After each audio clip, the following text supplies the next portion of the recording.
Now, it's been said by some that politicians are a bunch of self-serving self-publicists, which may be why turnout in next week's local elections in London could be the lowest ever. But that hasn't stopped over 400 independent candidates standing across the capital, many on single issues. Our special correspondent, Kurt Barling, has been on the road with one campaign group in Enfield.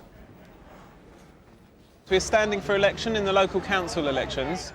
Independent candidates at local elections can give the mainstream parties a bloody nose. In Enfield, North London, the local campaign to save a threatened hospital A&E has decided to field 9 candidates to raise voter awareness. Do you think you might be able to spare one of your 3 votes to save Chase Farm? Yeah, sure. A vote to save Chase Farm Hospital? Yeah, thank you. We're not politicians. We haven't set out to be politicians. None of us have got any political ambition. What we want to do is save the hospital, and that's what we're setting out to achieve. In local politics, single issues and independent candidates can sometimes have more sway. For example, here in Enfield, it's the threat of closure of the accident and emergency services here at Chase Farm Hospital, which campaigners say has forced the issue to the top of the local political agenda. Since the hospital campaign started last year, politicians of all parties, including the Lib Dems, who currently hold no seats on the council, have expressed their concerns about the threatened closure. The decision to stand has raised many local political eyebrows. No doubt they've raised an attention, but they've done that as Save Chase Farm, as a group that I've supported, and we've been standing alongside, marching together to try and make the point well heard. It's one thing to do that as a movement, it's another to set themselves now in the political process to try and deliver change, and what it does in some ways is distract from the real agenda, which is to put pressure on hospital managers not to seek to dismantle the A&E, and to put pressure on the Secretary of State for Health to not approve it. London has historically failed to get more than 3 out of 10 voters into the polling stations in local elections. But regular politicians concede that independents may at least get local voters motivated. The fact that people may well be inclined to come out and vote on that issue is a good thing. The fact that people will then get engaged, I hope they'll be engaged in some of the other issues, and they'll then recognise that there are a whole host of other things that local authorities are responsible for. Independent candidates say with more than 1 vote apiece, voters are in a better position to consider all their options before deciding who to support. Kurt Barling, BBC London News. Well, BBC Radio London 94.9 is giving you the chance to air your feelings about your local council. What are they doing well and what could they be doing better? You can call the election line on 0845 300 4434.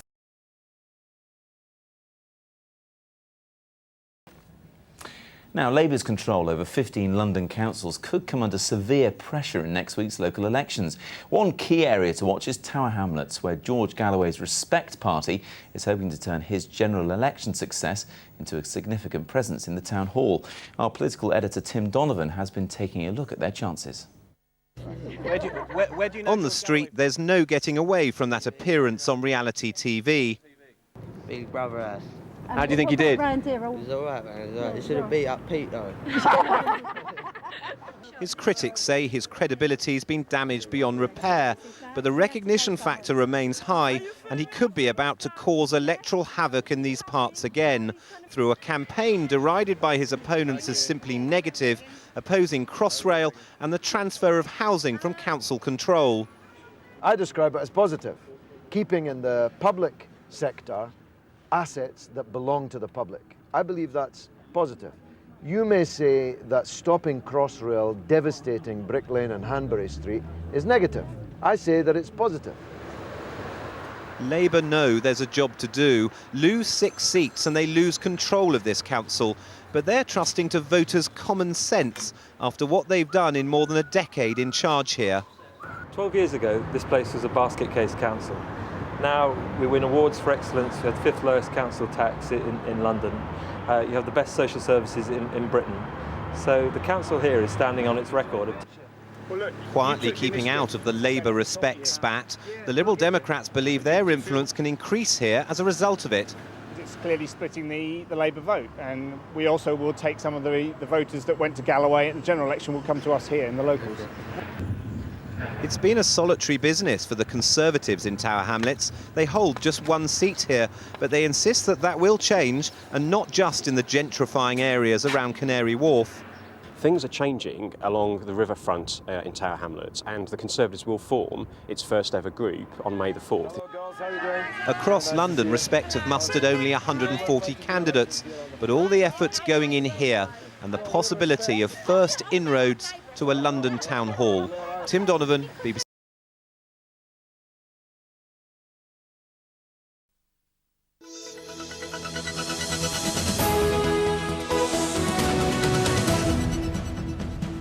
Hello, it's 6 o'clock, and on London Tonight we'll let you into the secret of how you could change your life. And as always on a busy news day, we've been where it matters. Here's what's ahead. Who stole our votes? Scotland Yard launches an investigation after allegations of a major voting fraud ahead of next week's local elections. Situations vacant on Her Majesty's Secret Service. Spies welcome, bankrupts need not apply. He'll be facing the greatest strikers on the planet at the World Cup this summer, but for West Ham goalie Shaka Hislop here, that's probably less daunting than a room full of questioning East London school kids. Hello, my name is Lance Corporal Paul Brunt, and I'm trying to march in the same footsteps as James Blunt.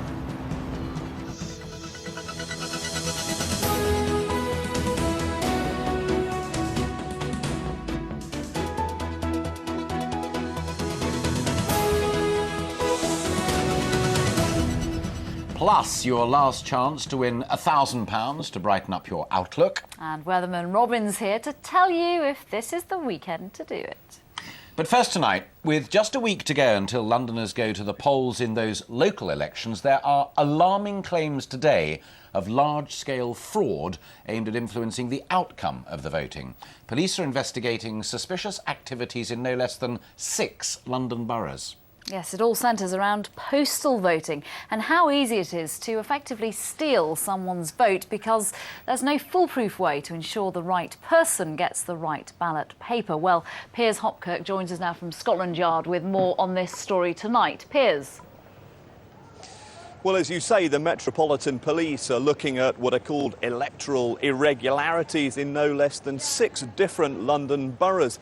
But the most serious irregularities are in the borough of Tower Hamlets. Now, that is a borough that is no stranger to electoral controversy in its own right. It is, of course, the ward of George Galloway MP. And today, he gathered the press to release a whole series, a whole dossier of evidence he claims that reveals abuse of the electoral system with just days to go before the general election. It's a dossier he's passed on to detectives, which he claims shows proof of widespread electoral fraud. Tower Hamlets is no stranger to electoral controversy, but these latest revelations have led to it being dubbed the Rotten Borough. The allegation, large-scale fraud ahead of the local elections, with hundreds of people seemingly having their votes stolen. Tower Hamlets MP George Galloway has handed over a dossier of evidence to detectives. If we have found hundreds, there must be thousands. And political corruption on that scale is unprecedented in Britain since at least the early part of the 19th century. This is, in 17th and 18th century parlance, a rotten borough. The controversy centres on postal votes. Suspicions aroused because applications have surged. In many cases, though, voters have no record of applying for one. Others say they've not received their ballot papers. And in some instances, ballot papers have been diverted to a network of other addresses. Well, this may be the most serious example of political corruption in modern British history. Between April the 7th and April the 18th, applications for postal votes in Tower Hamlets rocketed by 34%. In Limehouse Ward, it rose by more than 113%. In Spitalfield's Banglertown, applications rose by nearly 80%, and in Mile End East and St Dunstan's and Stepney by 52%. This is the Limehouse ward of Tower Hamlets, and it's here that the most obvious anomalies have occurred. Now, according to the records here at Anglesey House, a staggering 90 out of 93 households have apparently applied for a postal vote. This man says he knew nothing of postal voting. His name is down though as having applied, so someone may be voting for him. This resident too, down as having applied, even though he walks to the polling booth every election. Well, it's wrong. It's taken away one of our rights to vote, isn't it? It's as simple as that.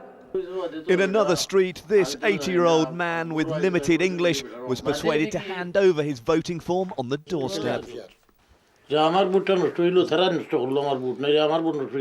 said it's totally unfair because he make damage my vote, he robbed my vote. Otherwise, I can choose my candidate and I can give it. So he feels that his vote has been robbed from him. It is right, yes. A flat at this address in Tower Hamlets is at the centre of some of the irregularities. It was given as the postal address for the ballot forms of no less than 18 different voters. We just want to know why 18 separate voters have had their postal votes sent to this one address. Could you tell us? Now, I think I said that it's the general election in a few days. It is, of course, the local elections. Now, postal voting was brought in by the Labour government. Prior to that, of course, you could only get a postal vote if you could prove that you were infirm or that you were going to be away from your constituency on the day of polling. But Labour changed that and they brought in a postal voting system, which means that anyone who applies can have one. Now, George Galloway claims that that system is ripe for abuse, and he's claiming that that needs to be reformed, and it needs to be reformed very quickly. The Electoral Commission, though, have said today they're happy that the system is robust and that it will stay as it is.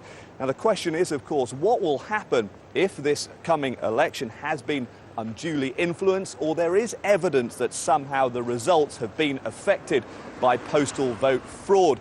Well, we won't know what will happen, unfortunately, until the outcome of the police investigation. OK, Piers, thank you. It's an amazing story, and we would like to hear your views on this. The details, as always, that you need to get in touch with us have just magically appeared at the bottom of the screen there. Do you trust the postal voting system? Have you ever tried it? Yeah, maybe you're trying it for the first time this time round. Do you think the system should be scrapped until it is foolproof? If you haven't had your polling card through yet, are you now concerned your vote may have been stolen? So send us your thoughts, your experiences, and we'll read a selection out at the end of With exactly a week until Londoners go to the polls, our top story tonight is the police investigation into allegations of election fraud in 7 boroughs. Most irregularities and suspicious activities appear to centre around the postal voting system. Piers Hopkirk is at Scotland Yard tonight with a reminder of those details. Piers. Well, as you say, the Metropolitan Police are currently looking into allegations of electoral fraud and other irregularities in no less than 6 different London boroughs. But of course, the most serious allegations, as you've heard, centre around Tower Hamlets. Now, that's a constituency that's seldom out of the headlines. It's a place no stranger to controversy, perhaps. Well, today, the Respect MP for Tower Hamlets, George Galloway, called a press conference, and he showed to journalists what he's called a dossier of evidence, which he believes shows a widespread abuse of the electoral system and evidence of widespread electoral fraud. He says that centres on postal voting. He claims that in his constituency there's been widespread abuse of that. Piers, thanks very much indeed. We also asked for your views and experiences. You have come alive tonight. Yep, thanks for that. Matt in London suggests if you ask for people's passport or national insurance number when they apply for a postal vote, fraud would never be a problem. Simple solution there. Yeah, Liz in Bethnal Green, you can't trust the post in East London, let alone postal votes. Sasha in Boreham Wood says, I don't trust the postal vote. I go to a polling station. Yep. It saves time and I know my vote won't be stolen. Terry, who gives no address, says, clearly nothing's been done to stop postal vote fraud. Tower Hamlets proves that more than anywhere else, the need to end postal voting. Good point from Judy in South London. My mum is entitled to vote, but can only do it by postal vote because she is disabled. It should be kept. Lisa in West London, our polling cards were discarded on communal steps in the block where I live. Anyone could have got them. Ted in Romford, I think postal voting should only be allowed if you are in hospital or if you are disabled. And Miriam has another point. It's nothing to do with fraud, but it's an intriguing one. Miriam says, I live in Haringey and I have received quite legally through the post no less than 2 polling codes. Codes? Cards, perhaps, but there are. She got 2.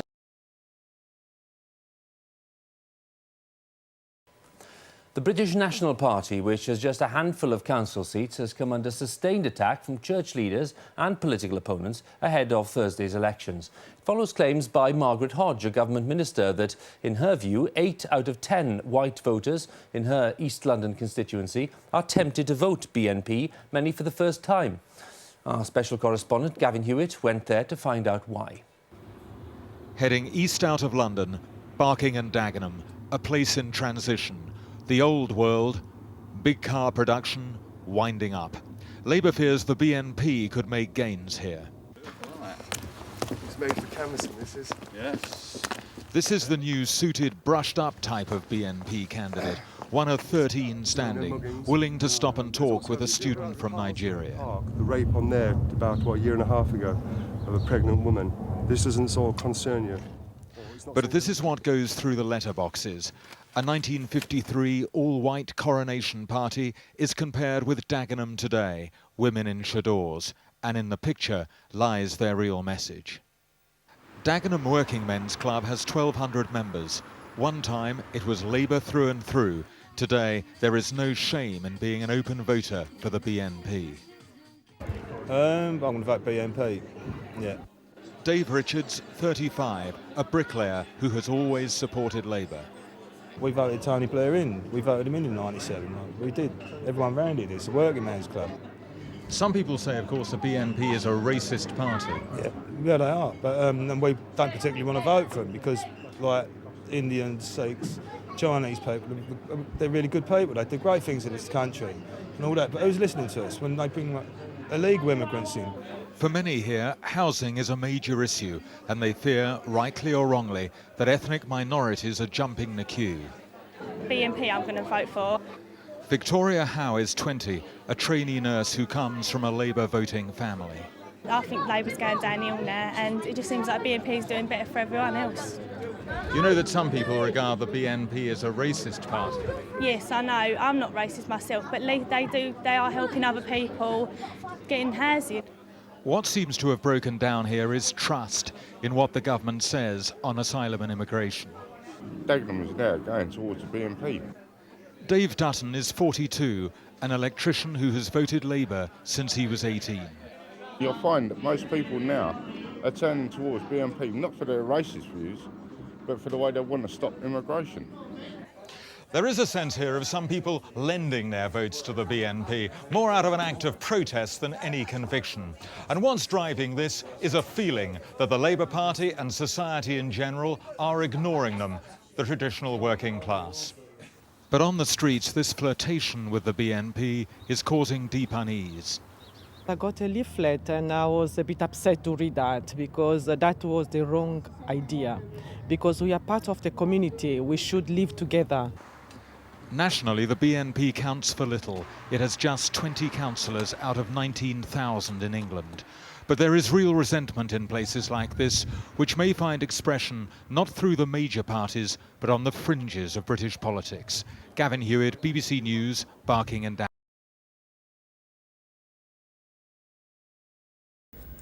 Four South East councils will vote for a mayor in Thursday's elections. Introduced 4 years ago, the aim was to speed up local democracy and give the councils a high-profile figurehead. Newham, Hackney and Lewisham will be electing a mayor, as well as Watford, from where Tom Edwards reports. Enjoying a tea dance in Watford. And come Thursday, these senior citizens will also be turning out in numbers to vote. And that's why local politicians are here. It's important that our senior citizens have a voice in the town. And the council system is anything but traditional here. 4 years ago, Watford moved to the directly elected mayoral system, one of 12 councils in the country to do so. So has it been a success? It gives strong leadership, it gives accountability. In a nutshell, the people of Watford know who I am. There is a face to this bureaucracy that is the council, and at the moment that's my face. They know where the buck stops, they know who to come to where there's a problem, and I see my job very much as sorting out those problems and blockages. Along with Watford, other councils voting for a directly elected mayor on Thursday are Hackney, Lewisham and Newham. The mayors select a cabinet, and it's meant to speed up the decision-making process, and they have power over key decisions. But I think it's important that people have a person to look up to in the town. It's important to have somebody you can approach and who is interested in the people. I think it has brought in this personal element where people can recognise one specific figurehead. It's essentially very much like a presidential system, which is what all these local government reforms were intended to bring in. And those standing for the position of mayor in Watford dispute it's been a success. The mayor has so little influence apart from his or her own direct empire. No transport responsibilities, no police responsibilities. And one of the first things we'd try and do if we won the election would be hold a referendum as to whether people actually wanted a mayor still. Well, I would hope to work hard at reducing crime and disorder. I would hope to treat everybody equally right across the town. I want to work with our local MP to get more government money into Watford so that we can increase the volumes of recycling that goes on. I want to do park and ride so we can get the traffic moving in Watford. Away from the dance floor, they'll be voting on who's going to be their mayor in Watford on Thursday. And while critics say elected mayors are a waste of money, others believe they can make a difference in local politics. Huw Edwards, BBC London.